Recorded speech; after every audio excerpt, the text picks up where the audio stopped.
ลิดเสียจุ๋ม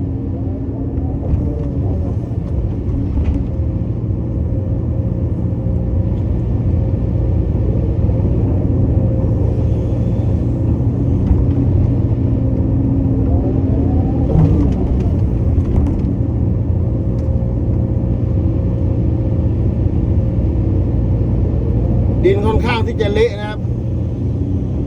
เพราะว่าดินแถวนี้อมน้ำซึมนะขุดไปชั้นล่างประมาณ2 เมตรน้ำออกเลยเป็นดินทรายด้านล่างครับท่านผู้ชมก็ถือว่ายังพอวิ่งได้ครับพอทำได้ครับทีมงานเรายากง่ายก็ต้องทำคือเก่าไปเสียจุ๋ม